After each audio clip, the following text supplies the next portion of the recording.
haciendo la Internet de las cosas una realidad. Con ustedes, el ponente Geoff Lees.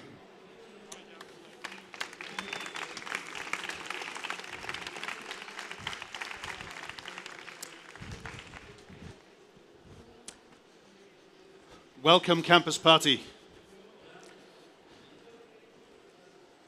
We'd like to share our view of how the Internet of Things is developing. Now, not so long ago, the traditional developer thought of the Internet of Things as an extension of desktop technology, or as an extension of mobile technology, or small local devices connected to your smartphone. But as you'll see, the Internet of Things is far more than this. We think that the Internet of Things will bring around revolutionary changes in how we view, monitor, check safety, and measure traffic flow in our smart infrastructure and smart highways.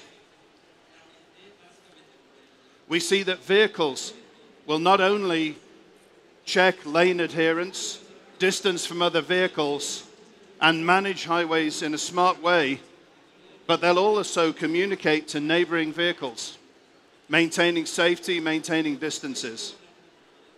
All of this will be carried out not only across local peer-to-peer networks, but also through the cloud. And of course, safety and fail-safe capability will be a very important part of the automotive development of Internet of Things.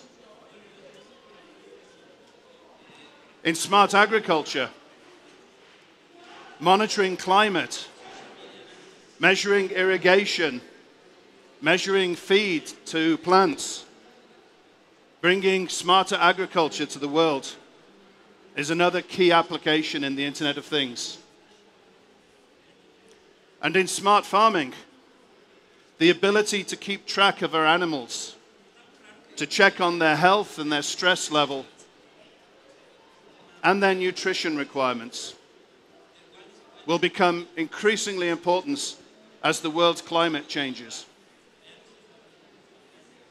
And in our homes, probably one of the first and the most close to us, the evolution of our smart home include not only home automation, home entertainment, but also our personal health and fitness monitoring. Smart wearables will evolve from just the typical watch device to a huge range of connectivity solutions involving clothing, smart headsets and smart earpiece devices that can not only feed data to the cloud, but can also facilitate communications amongst training partners and race partners. And then personal health, probably one of the largest areas for the Internet of Things. Because not only do we want the ability to track our personal health better, but our insurance companies do, and our health professionals do.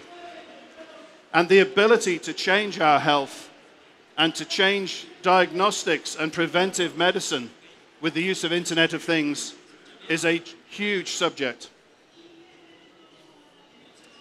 So the Internet of Things, all of these smart functions together, it's all about smart, anywhere, anytime. We see this picture of the ecosystem driving the Internet of Things. So software and technology are being driven by new innovations in the field. Innovations in silicon manufacturing, silicon design techniques, sensor technology, the ability to integrate sensors and connectivity solutions and embedded processing in ever smaller, lower-cost devices is fueling a dramatic change in the edge node of the Internet of Things. Connectivity protocols will be one of the driving forces in the next years, and we'll touch on that in the next slides. We see this view of the connected devices growing today.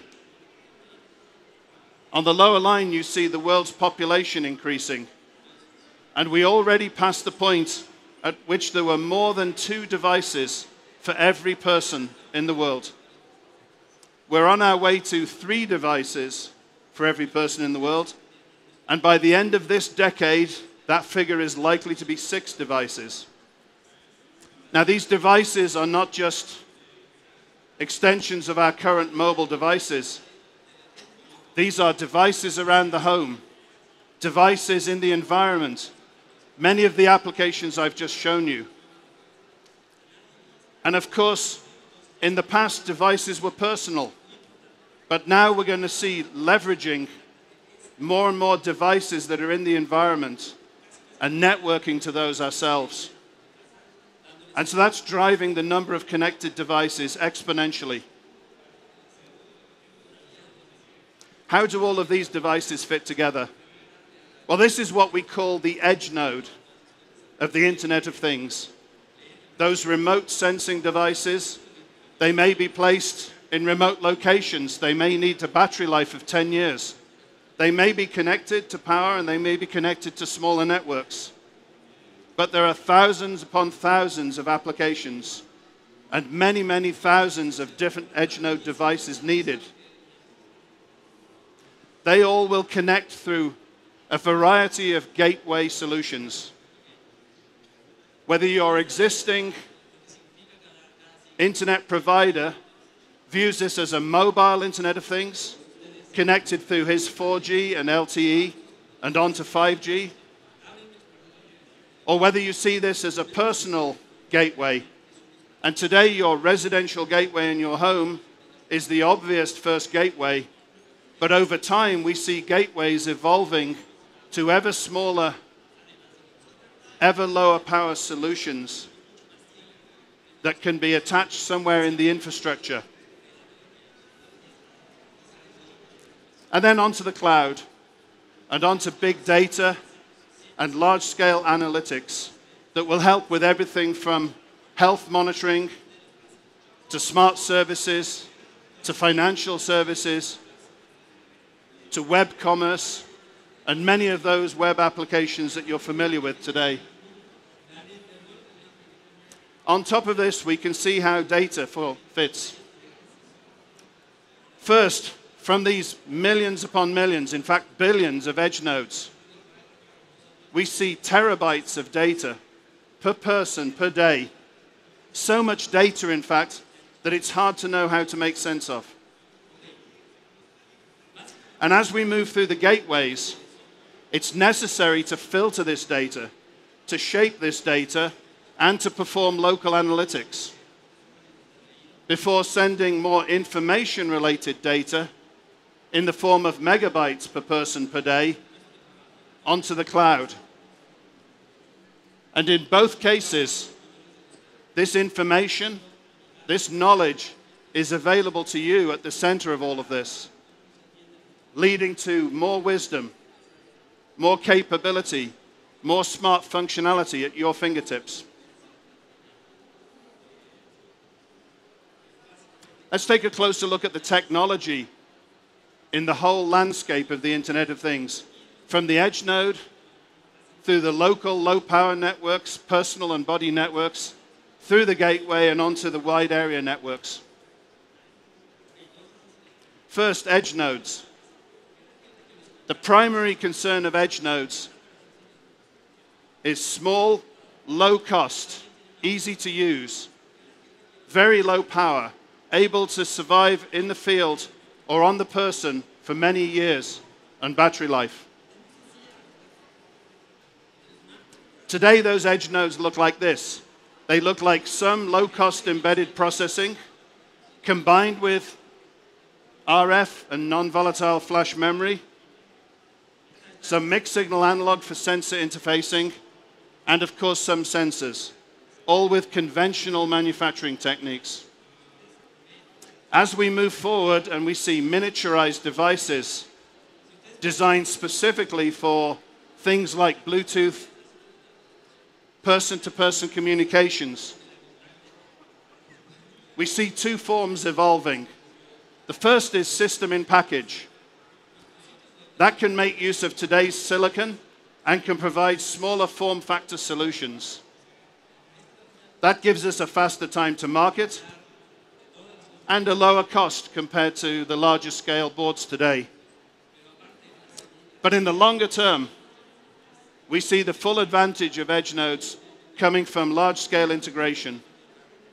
The ability to integrate many sensor functions, many different RF connectivity solutions.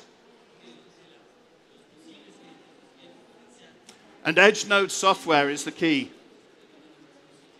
Today, edge node software is very constrained. It's constrained for device size, it's constrained for device performance. As we go forward, performance and scale will increase at the edge node without increasing cost. That's the historical trend of silicon integration over the years. We'll start to see formal software methods, formal software architectures and structures, even at the edge node, where today we see small microcontrollers with very small, simple programs. This is going to place pressure on the number of developers today in the embedded world. This is going to require a huge wave of new developers, and that's you. This is going to require developers familiar with Java, familiar with latest scripting languages, not just embedded programming from the last years. Managing that small footprint is going to become the task of the OS providers, the Java solution, and the software application layers. We'll have to manage that efficiency to give the necessary performance and scale at the edge node.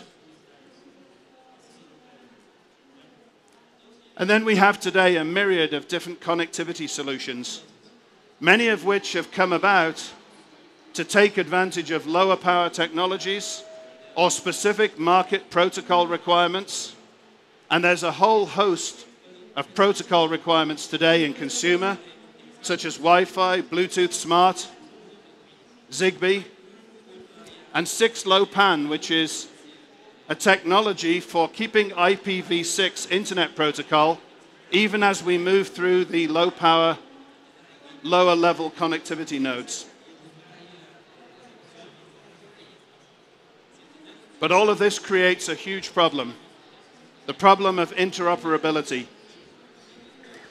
And whilst individual user groups and individual consumer and market groups can forge standards for operability, it limits necessarily the scale of solutions that can be provided that work across the home, across agriculture, across your own personal fitness networks. This interoperability nightmare looks like this today, this patchwork of connectivity standards. As we go forward, we'll need to see Wi-Fi come down in both power and cost. We need to see Wi-Fi come down to the same kind of power levels that we see with Zigbee solutions today. So existing Wi-Fi 802.11n can be brought down so far at 2.4 gigahertz. But AH is a new evolving standard that will make use of the 900 megahertz bands. And the 900 megahertz bands will offer better conductivity through the home, better range, better interoperability. And it will also help to avoid the ever more congested 2.4 gigahertz bands.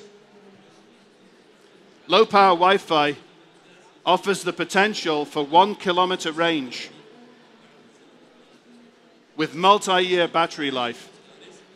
And as we see those technologies, the need for separate protocol standards will slowly fade away. Some local near-field communication, NFC, and RFID tags will still remain because there will always be a requirement for lower power, for coin cell batteries, for operation below Wi-Fi power levels. But slowly, IPv6, the Internet Protocol standard of today, will take over the next years. The gateway function. I said earlier, today's gateway can look like your residential gateway, but that comes with a very narrow range of connectivity options. So Internet of Things gateways will spread, offering a wider range of connectivities. Connectivities that engage on the body network, personal network, local area network, in your neighborhood and in your home and on your person. And that protocol will be converted via the gateway into the wider area network and neighborhood area network protocols needed to reach the cloud. In addition to the connectivity protocol translations, the gateway is going to need to provide edge device management, edge device provisioning and management, security for the edge node devices, and also maintaining that security through to the cloud. It's unrealistic to expect the network managers of enterprise data solutions to allow devices on their networks that will not maintain security through their network. This is going to put pressure on edge node developers to build more and more security into edge node devices. Higher level functions available from that local gateway will include local analytics. Remember, going back to the chart earlier, the need to disseminate data from the edge nodes into more information and knowledge for you locally before moving on to the cloud. Over-the-air upgrades and device provisioning are so important if we're to be able to just connect any device to our home network. That provisioning and that authentication has to be seamless and painless. Java is the key to this.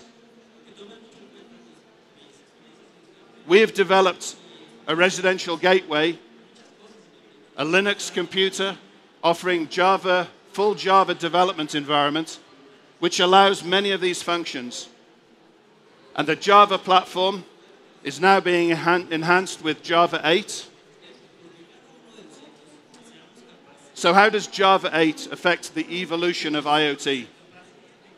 Well, first, Java 8 brings the ME device environment closer to the SE gateway and platform environment. It allows more common software protocols and framework and one common platform across the network. Other new features from Java 8 include compact profiles. I said earlier that managing this profile for the edge node device is going to be crucial. New compact profiles in Java ME8 offer up to 1/3 smaller, or 1/3 the size of profile compared to the last version of Java.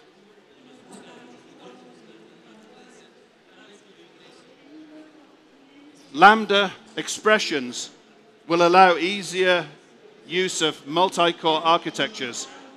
And make no mistake, multi-core architectures are moving from the symmetrical multi-core device in your desktop and in your mobile device. They're moving also into embedded computing. And they're also moving into your small embedded MCU solutions. And Java ME8 also enhances security. Security domains offer support for device and client-specific security policies. All of these will help to develop the secure edge nodes that the Internet of Things demands. Putting this all together, you can see here the gateway. Layered on top of the gateway, a standard Oracle REST API platform, a web-based platform for provisioning and authenticating all your edge node devices based on Java SE8. And on the right-hand side, a typical small Java ME8 sensor node. Also connecting through to your web app on the gateway will allow you to connect to mobile apps on your iOS and Android devices, both in the phone format as well as the tablet format. So, the big challenge in all of this so far, security. Physical security, security of the edge node device authenticating to the network, and maintaining security throughout the network and onto the network equipment and the internet backbone. These are just some of the IoT security needs that are going to become prevalent in software development, even at the edge node. Identity management and secure network access. These are crucial points, and I'll touch on those in the next slide. Over-the-air firmware upgrades, so vital today. With the latest generation of home thermostats and home smoke detectors, it's becoming common to see over-the-air upgrades on a weekly basis. Maintaining security, maintaining firmware upgrades, maintaining system and specification improvements. And most importantly at the edge node, tamper detection. We have to resist the attempt to physically enter the edge node device to compromise security throughout the whole network. So a whole range of technologies are evolving to prevent tampering of edge node devices. These are some of the software requirements that are going to be needed in a typical edge node device. Firstly, the idea of only using outbound connections to establish the connectivity and the authentication. To not accept polling from the gateway.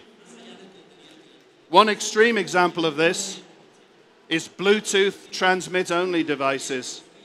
Small devices in the field which just chirp data into the system, looking for no response, looking for no authentication, but just chirping data, and are not possible to hack from the network. The only way to get into these devices is to be physically present at the edge node. And even then, we've implemented a wide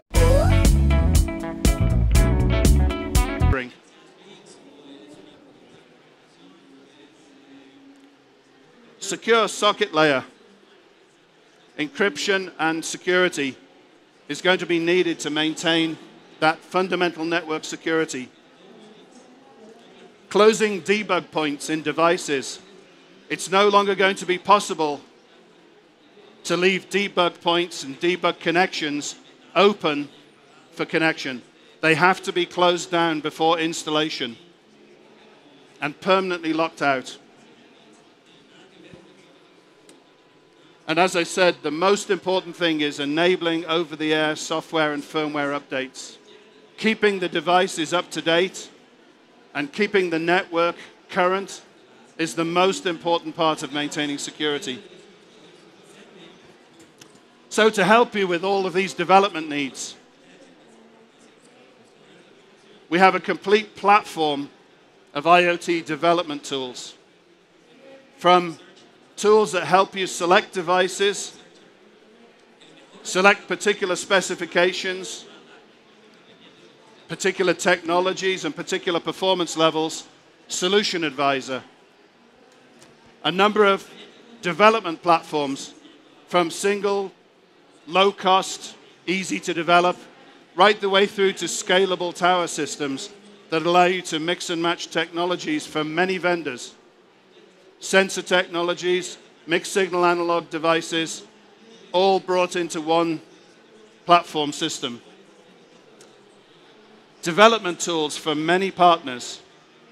It's important to maintain open source tool capabilities from multiple partners. And application software, development software and application software are going to become more and more necessary. This is an area that we're focusing on today. Lastly, I want to look at the online development tools and enablement that are growing today. One such example is Mbed from ARM. Mbed is a community-based development environment that offers thousands of users to share code and share examples via the cookbook section, to co-develop with remote partners around the world, to share ideas and to share YouTube videos, to take code examples and to rapidly convert them for new applications. Mbed is the development way of the future, developing in a community.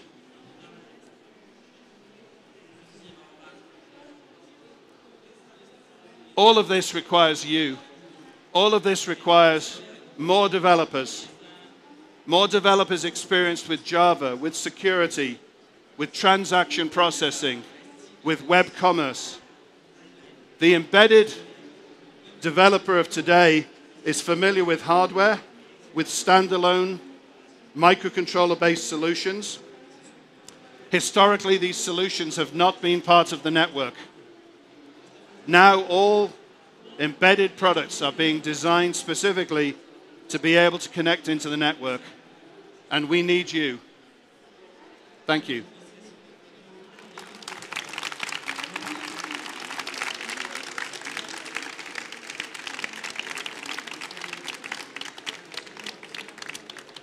Well, I guess we'd like to take some questions. Hopefully that's raised a few questions. Anyone like to ask a question?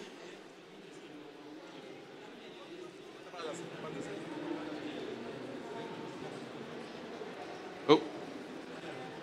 Hola. You keep asking about IPv6. So how long do you think like the community will complete that adoption? Or how long does it gonna take? I'm going to get nearer to the speaker. Okay.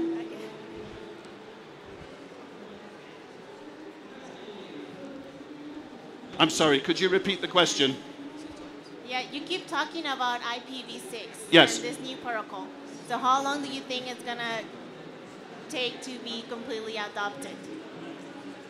So the only thing behind that is just provisioning devices, having the required software stack and scale to be able to implement in smaller devices. Definitely for the next few years, we're going to need 6LoWPAN to be able to translate that into Bluetooth and Zigbee. But it's all about the device technology. We think within 3 years, we'll be able to achieve these low-power Wi-Fi radios. But I still see 6LoWPAN continuing for many years beyond. Are in continuous software upgrades aren't going to leave like the hardware behind? Like you're saying, like every edge node will be upgrading every, I don't know, some time. So wouldn't the software leave the hardware behind? So there'll be a variety of edge nodes. Some, as I mentioned, will require to be updated continuously for security reasons. But there will be many edge nodes that are installed remotely, such as Bluetooth transmit only, which never see a software upgrade. The only way they would be upgraded is to be replaced in the field. But definitely, software is going to drive this more than the hardware. Hi. You talk about using Java for the edge node. You can use, I don't know, you have plans for another high-level synthesis languages like C, C# for embedded systems? For sure.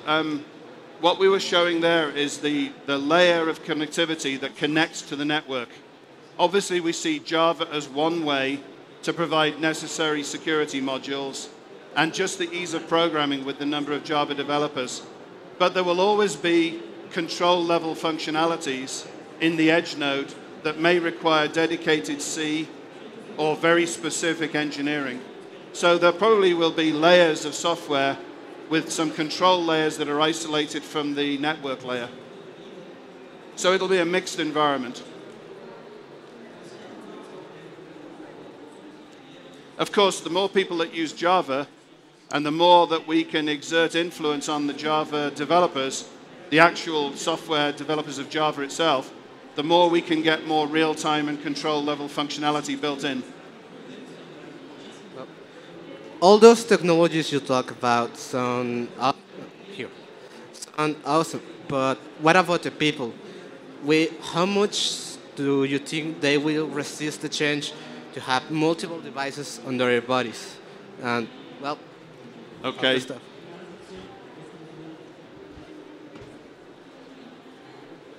I'm sorry, if you could just repeat that. Yeah. Well, all the technology you talk about sounds awfully awesome, but what about the people? Do you think that people will resist much having multiple devices connected to the internet all around their bodies, all around their house, all around the places they live or visit or work at? Yeah. Of course, a lot of people will resist. I have 40 edge node devices today connected to the internet that I monitor today.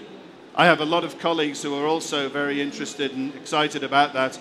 But I can also see people not taking that up until the service is so compelling that they use it. But maybe we'll make that much easier to use. Maybe they won't even realize they have an edge node device. It'll just be part of a service. But it could take 10 more years, 15 more years before there's even a significant usage amongst the general population.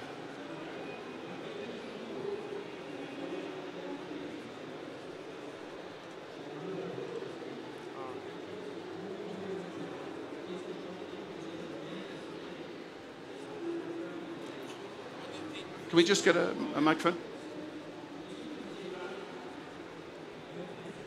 First, thank you for your presentation. It was really interesting. And what topic or what area of the Internet of Things is the one that you think will be the fastest in developing? Okay. Yeah, so what area of the Internet of Things is likely to develop fastest? Well, I think it has to do with health and fitness. And I think the reason is that we all want to be healthier and fitter. I mean, it's a compelling reason to want it. It's generally affordable. So a lot of the smart devices that are coming out are very, very easily within reach. And as I said earlier, our health insurance companies want it, and our medical professionals want it. So it seems that in that circle, everybody wants this. So we have to be able to find those services very quickly. I think automotive is very compelling too, because the accident figures and the safety of automotive is probably the most unsafe activity in the world today, is automotive and pedestrian accidents. And one of the areas that my group is focusing on is vision systems for vehicles that allow us to identify pedestrians that are about to step off pavements, and not just one, but to identify in the entire field of view. So that's just one of many applications that we're pursuing to try and make vehicles more safe. But automotive technology takes time to evolve. But I think the compelling reason is there.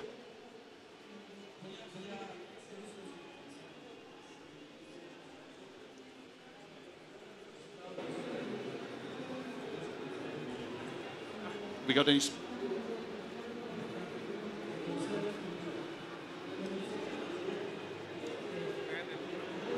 Okay. I work on a hardware design. I have a question. All the microprocessors of Freescale works with Java or only one series specific? So today, Java can be used on our application processors, the i.MX family, and ME can be installed on our higher-end Kinetis devices. Generally today, an ME profile needs about 256 kbytes of memory, which is about half of the devices in the upper half of the family. We're working to try and reduce that profile to 128 and below. Okay. Thanks.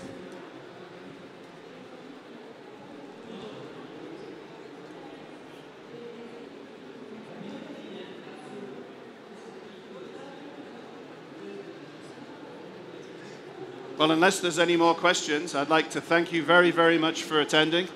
Hope you have a very, very successful campus party. Thank you.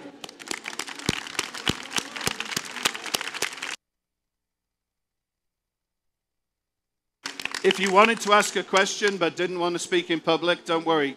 Come and see me afterwards, or any of my team here. And we have a group of software developers here that know a lot more than I do. Thanks again.